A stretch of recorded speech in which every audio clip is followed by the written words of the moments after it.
The room is quiet in a way that feels deliberate, not natural. At 80, Dolly Parton sits upright in a high-back chair, the kind chosen more for posture than comfort. The lighting is controlled, soft, almost surgical. It flattens the sharp lines of age but doesn't erase them. Her hands rest in her lap, fingers slightly curled, knuckles more visible than they used to be. The rings are still there, large, deliberate, part of the uniform, but the skin beneath them has thinned.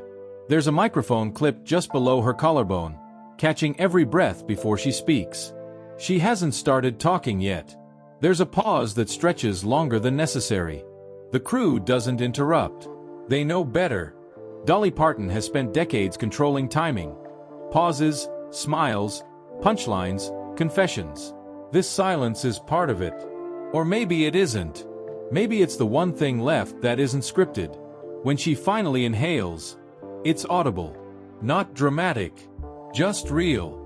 The kind of breath someone takes when they know the next sentence will close a door they've kept open for 60 years. I think, she says slowly, voice thinner but still precise, I've said about all I got to say. No music. No swelling emotion. Just a statement that lands without decoration. The kind of sentence that doesn't sound heavy until you sit with it for a few seconds too long. The camera stays on her face. There's no cutaway. Her expression doesn't break, but there's a visible effort behind the stillness. Tiny muscle adjustments around the eyes, the jaw holding just slightly tighter than usual. This isn't performance anymore. It's containment. By 2026, Dolly Parton has outlived almost every version of herself the public remembers. The young girl with a homemade coat. The ambitious songwriter clawing for recognition. The polished country star crossing into pop. The businesswoman calculating risk behind rhinestones. But none of those versions account for this moment. The quiet admission that the machine she built around herself is slowing down. And that machine started in a place that had none of this. Dolly Parton was born in a one-room cabin in Locust Ridge, Tennessee. A place where privacy didn't exist because space didn't allow it. 12 children in a structure that forced proximity. Physical, emotional, unavoidable. The floor wasn't always level. The walls didn't always hold heat. Poverty wasn't an abstract condition. It was a daily negotiation with discomfort. Cold mornings. Thin meals. Clothes that wore out faster than they could be replaced. Her father, Robert Lee Parton, couldn't read or write. That fact wasn't hidden. It was absorbed into the family's reality. Illiteracy wasn't rare in that environment, but it carried a specific kind of weight. It meant dependence. It meant limitations that couldn't easily be worked around. Dolly Parton watched that closely. Not with judgment but with awareness. She understood early that information, words, contracts, lyrics, would be power. Her mother, Avi Lee, filled the gaps with something less tangible but just as critical.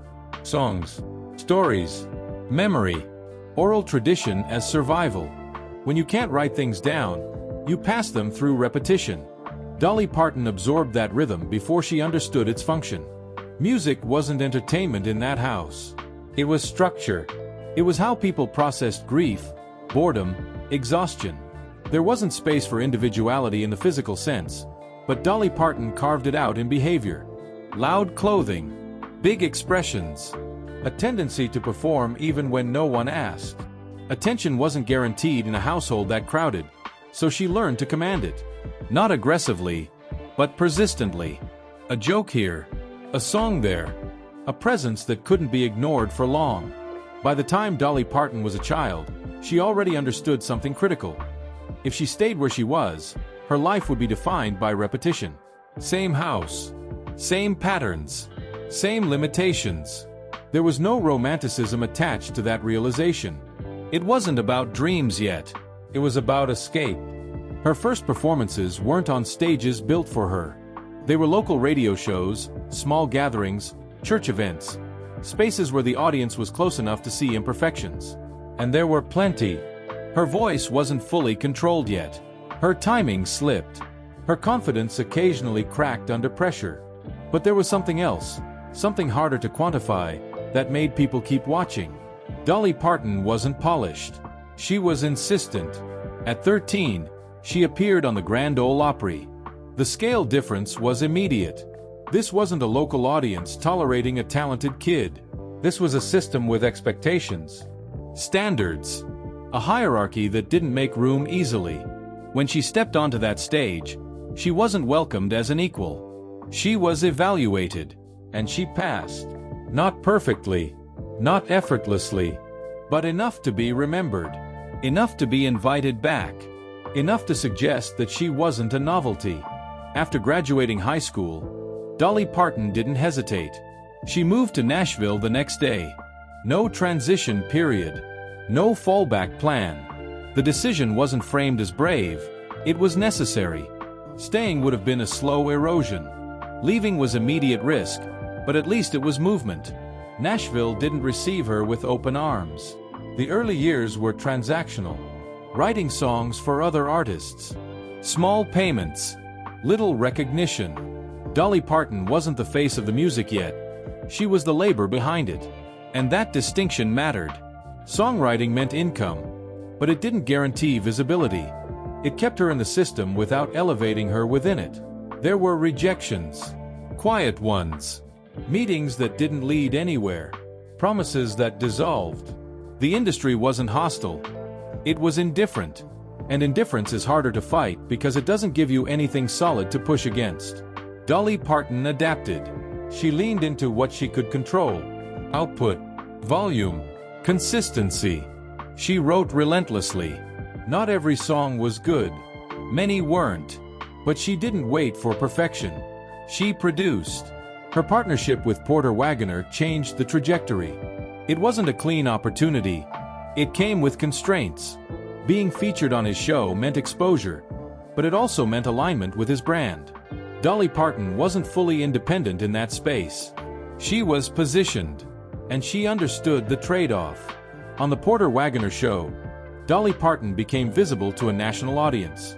Not as a background writer, not as a local performer, as a personality, a voice, a presence that couldn't be edited out.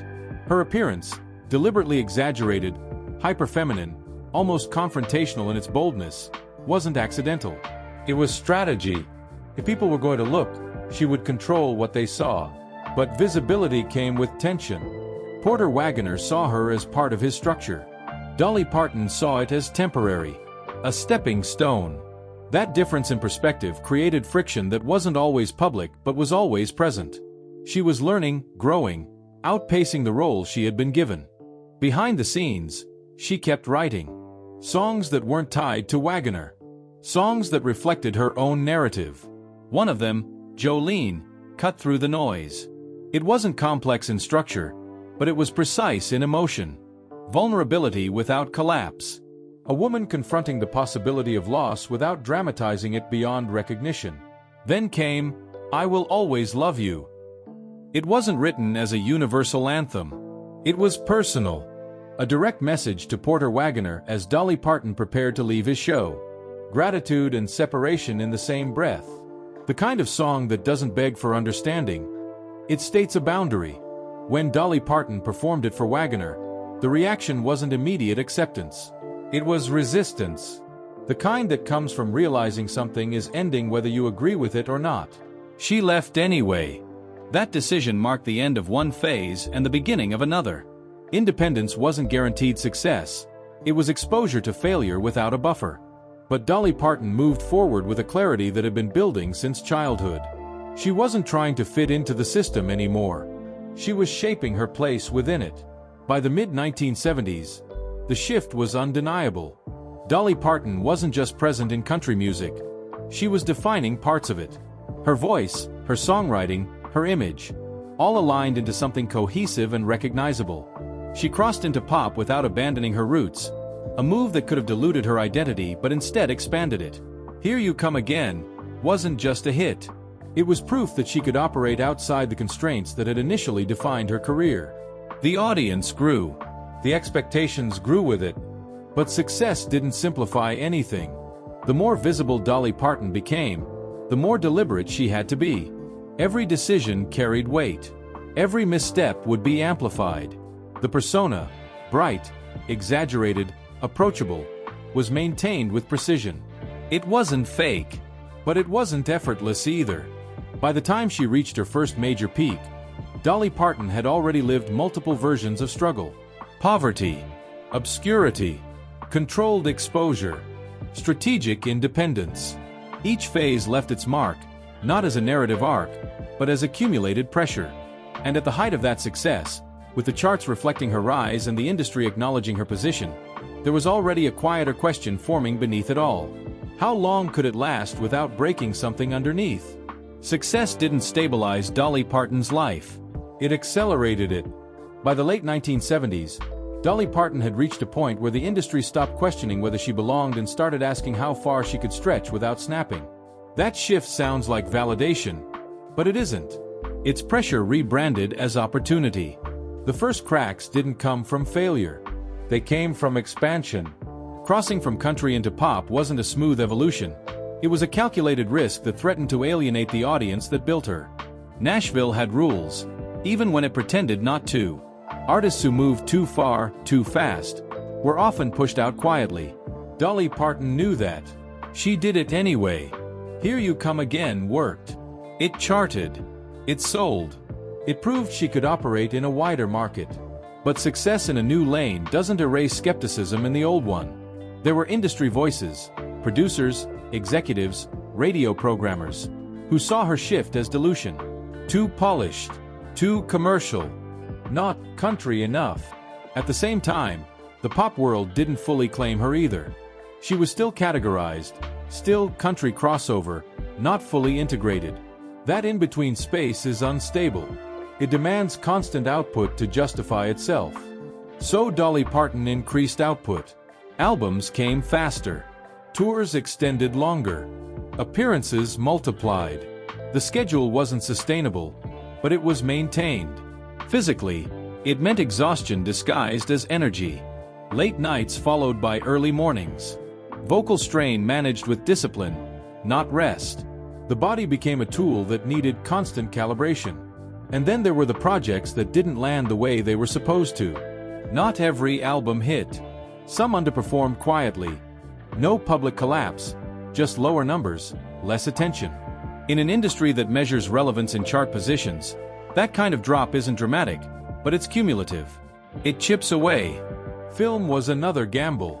When Dolly Parton stepped into acting, it wasn't a vanity move. It was expansion again. But acting required a different kind of exposure. On stage, she controlled her persona. On screen, it could be edited, reshaped, critiqued in ways music didn't allow. 9 to 5 worked. It was a hit. It reinforced her versatility. But success creates expectation. Follow-ups carry more weight. Some roles didn't materialize. Others were passed on. Dolly Parton was considered for projects that never aligned. Scripts that didn't fit her image, roles that demanded a version of her she wasn't willing to present. Turning those down wasn't always framed as strength. Sometimes it looked like limitation. There were missed opportunities that only become visible in hindsight. Films that succeeded without her. Roles that might have expanded her range but risked damaging the brand she had built so carefully. Dolly Parton chose control over unpredictability more often than not. That decision protected her. It also confined her. By the early 1980s, the industry had started to shift again. New artists, new sounds. The audience's attention span shortened. Staying relevant wasn't just about talent anymore. It was about constant reinvention. Dolly Parton adapted, but adaptation has a cost. Her image became more exaggerated over time. Bigger hair, brighter makeup, more defined aesthetic choices. It wasn't accidental. It was armor. The more recognizable she became, the harder it was for the industry to replace her with something newer, younger, less established. But that level of control requires maintenance. And maintenance requires energy. Behind the scenes, the workload didn't decrease. If anything, it intensified. Dolly Parton wasn't just an artist anymore. She was a business structure. The numbers started to reflect that. By the 1990s and into the 2000s, Dolly Parton's net worth wasn't theoretical. It was measurable, documented, expanding. Estimates placed it consistently around $650 million to $700 million. That figure didn't come from music alone. It came from diversification executed with precision. Dollywood wasn't a vanity project. It was infrastructure. Located in Pigeon Forge, Tennessee, Dollywood became a controlled environment where Dolly Parton's brand could exist without external interference. Every ride, every performance, every detail aligned with a version of her identity that was both nostalgic and marketable. It generated revenue, but more importantly, it stabilized her presence in an industry that constantly destabilizes. Real estate followed a similar pattern. Properties in Tennessee, investments in commercial spaces, controlled expansion rather than scattered acquisition. Dolly Parton didn't accumulate randomly. She built systems that fed back into themselves. And then there were the smaller, less visible assets. Publishing rights, royalties, ownership structures that ensured she wasn't just paid for performance, but for creation. Songs like "I Will Always Love You" didn't just generate income once, they generated it repeatedly. When Whitney Houston recorded her version, the scale shifted. That single recording produced millions in royalties for Dolly Parton. Not because of luck, because she retained control. Wealth at that level changes the nature of decision-making. Dolly Parton didn't need to work. She chose to. And choice introduces a different kind of pressure. The pressure to justify continued presence. Why keep going when the financial incentive is no longer necessary? The answer wasn't simple. Part of it was identity. Dolly Parton without work wasn't a concept she had tested. From childhood, productivity had been survival. Writing, performing, building, those weren't just career moves. They were structure. Another part was expectation. The audience didn't see the infrastructure. They saw the output. Albums, appearances, interviews. The persona had to be maintained because it had been established so completely. And then there was control. Stepping away would mean releasing control over how the narrative continued. Staying active meant she could still shape it. But control has limits. As the years progressed, the physical demands didn't decrease at the same rate as the expectations. Touring became more selective, but it didn't stop entirely. Recording sessions required more recovery time. Travel became more calculated. There were adjustments that weren't always public. Shorter performances. More structured schedules. Increased reliance on routine to manage energy. These aren't signs of collapse. They're signs of adaptation under constraint. Dolly Parton's lifestyle, from the outside, still reflected wealth. Private travel. Customized spaces. Wardrobes that required teams to maintain. The visual remained consistent. Polished, deliberate, unmistakable. But the internal experience of that lifestyle shifted. Luxury doesn't remove pressure. It isolates it. The more controlled her environment became, the more visible the effort behind maintaining it. There's no anonymity at that level. Every appearance is observed. Every absence is questioned. Even her philanthropy, significant, measurable, impactful, carried its own weight. The Imagination Library wasn't just a charitable gesture. It was a large-scale operation distributing millions of books to children. It required oversight, funding, expansion strategies. It became another structure under her control, another system that depended on her continued involvement. Dolly Parton wasn't just sustaining a career. She was sustaining multiple systems simultaneously. And systems don't pause easily. By the time she entered her late 70s, the contrast became sharper. Publicly, she remained consistent. Interviews still carried humor. Appearances still projected energy. The voice, though aged, retained its clarity. The image remained intact. Privately, the cost of maintaining that consistency increased. Recovery took longer. Energy had to be rationed. Decisions that once felt automatic required more calculation. Not because she had lost ability, but because the margin for error had narrowed. This is the part of a career that isn't often documented. Not the rise. Not the fall. The maintenance phase, where success is already established, but sustaining it becomes the primary challenge. Dolly Parton didn't experience a dramatic public collapse. There was no singular event that marked a downfall. Instead, there was a gradual compression. More responsibility, more expectation, more systems depending on her continued function. And within that compression, the question that had formed earlier began to solidify. Not whether she could continue, but whether continuing was still worth the cost. There's no single moment where the pressure breaks. For Dolly Parton, it accumulates in smaller, less visible ways. Losses that don't make headlines immediately, adjustments that look like routine from the outside but feel like subtraction from the inside. Carl Dean was always an absence in public and a constant in private. Married in 1966, he refused the spotlight with a consistency that mirrored Dolly Parton's refusal to leave it. He didn't attend events. He didn't appear in interviews. He existed as a boundary, one of the few parts of her life that remained untouched by the industry. That separation wasn't accidental.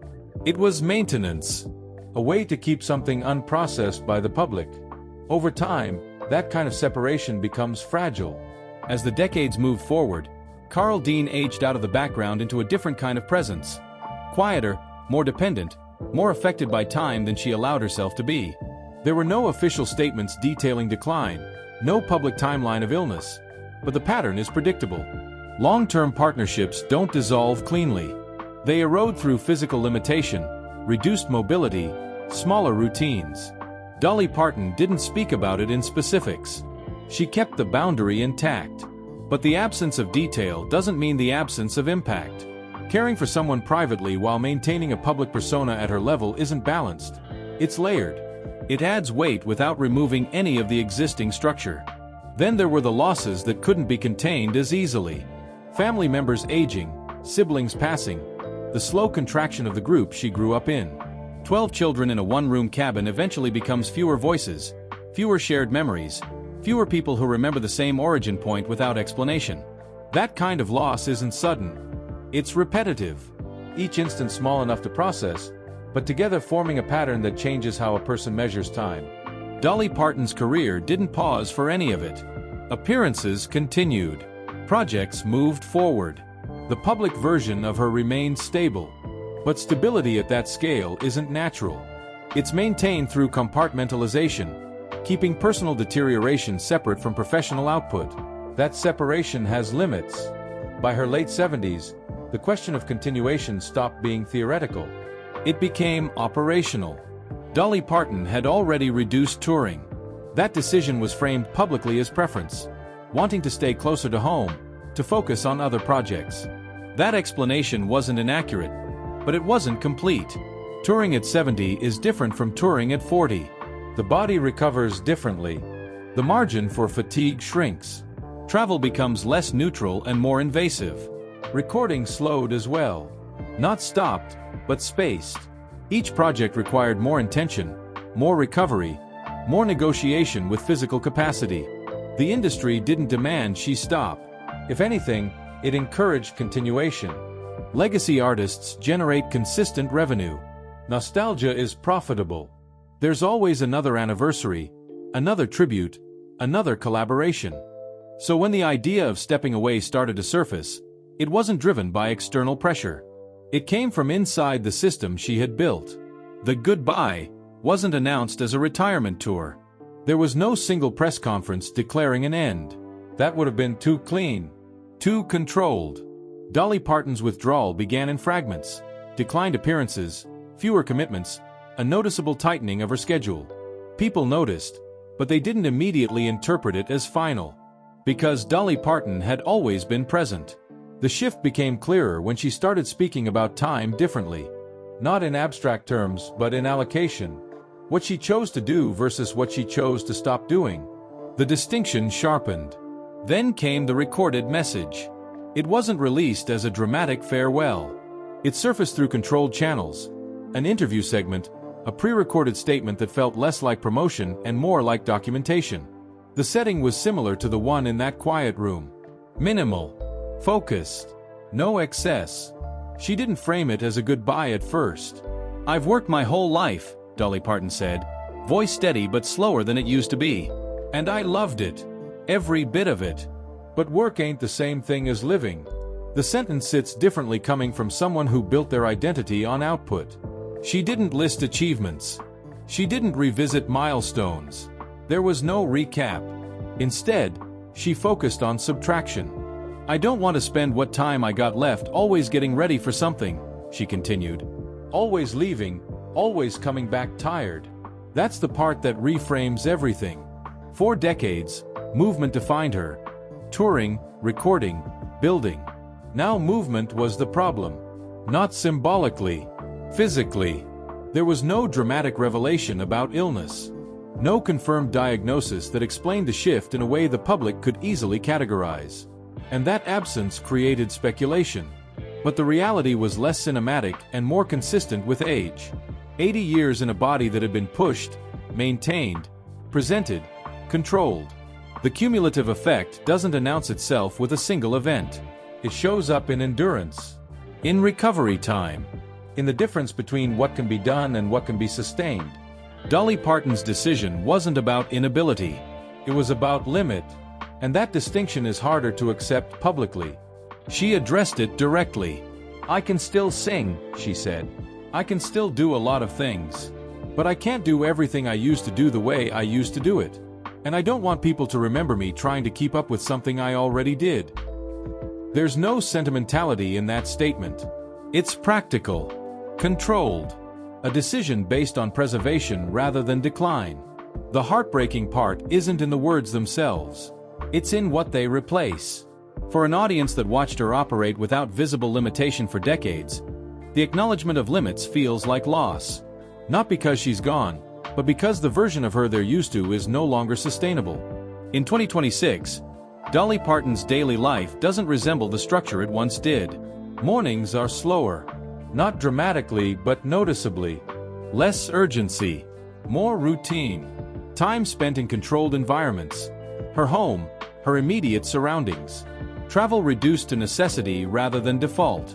Work still exists, but it's selective. Projects that can be managed without extended absence. Appearances that don't require physical strain. Recording sessions adjusted to fit her capacity rather than the industry's pace. The visual remains consistent when she chooses to present it. Hair, makeup, wardrobe, all maintained with the same precision. But those moments are spaced out. They're events now, not routine. Most of her time isn't documented. It's spent in the spaces she protected for decades. With Carl Dean, within the limits that time has imposed on both of them. With family, in smaller configurations than the one she grew up in. In environments where she isn't required to perform. That shift, from constant performance to selective presence, is the actual goodbye, not an end. A reduction. And reductions are harder to process because they don't give clear boundaries. There's no final concert that signals closure. No definitive last appearance that marks the transition. Just fewer moments, spaced further apart, until absence becomes the new baseline. Dolly Parton hasn't disappeared in 2026. She's still there. Still speaking occasionally. Still appearing when she chooses. Still controlling the narrative as much as possible. But the scale has changed. And that change is permanent. The machine she built hasn't collapsed. It's been powered down gradually, component by component, until what remains is manageable, sustainable, aligned with what her body and time allow. The final message wasn't a goodbye in the traditional sense. It was a recalibration. A decision to stop expanding and start containing. A recognition that continuation, at the level she maintained for decades, would eventually distort the legacy she spent her life constructing. So she stepped back before that distortion could happen. Not out of weakness, out of control. So, what do you think about Dolly Parton's life story and their decisions? Let us know in the comments below. If you like this video, give it a thumbs up and don't forget to subscribe. We dive deep into the lives of stars to uncover stories you won't hear anywhere else. Until then, see you.